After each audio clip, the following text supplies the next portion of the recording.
Colonialism and anti-colonialism blame nationalism for both.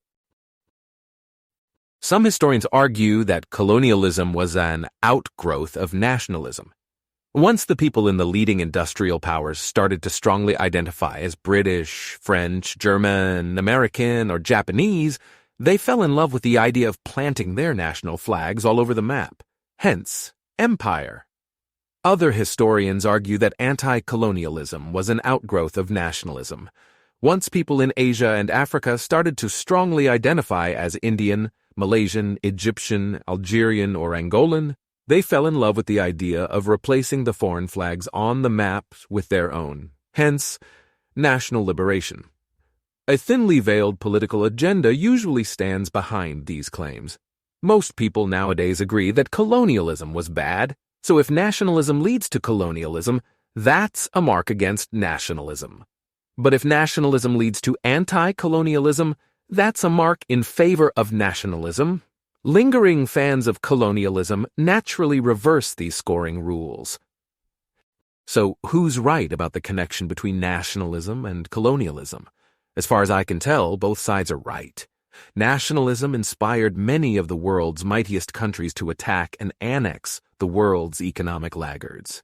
But this, in turn, exposed the inhabitants of the colonies to the idea of nationalism. Before long, native thinkers were marketing their locally made variants and calling for national liberation. Once the colonial powers lost the stomach for draconian repression, the anti-colonial movement swiftly triumphed. If nationalism inspired two incompatible movements, how should we evaluate it? You might just call it a wash. Nationalism giveth and nationalism taketh away. But this shoulder shrug overlooks two mountains of bodies. The first mountain, all the people killed to establish colonial rule. The second mountain, all the people killed to overthrow colonial rule. It is perfectly fair to blame nationalism for both transition costs. Surprising implication. Regardless of the relative merits of colonial versus indigenous rule, the history of colonialism makes nationalism look very bad indeed. Why? Because colonial rule didn't last. So if you're pro-colonial, nationalism led to a high transition cost, followed by ephemeral wonders, followed by another high transition cost. And if you're anti-colonial, nationalism led to a high transition cost, followed by ephemeral horrors, followed by another high transition cost. Two dreadful deals, however you slice it. But don't you either have to be pro-colonial or anti-colonial? No. You can take the cynical view that foreign and native rule are about equally bad.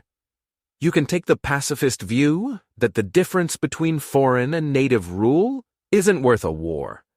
Or, like me, you can merge these positions into cynical pacifism.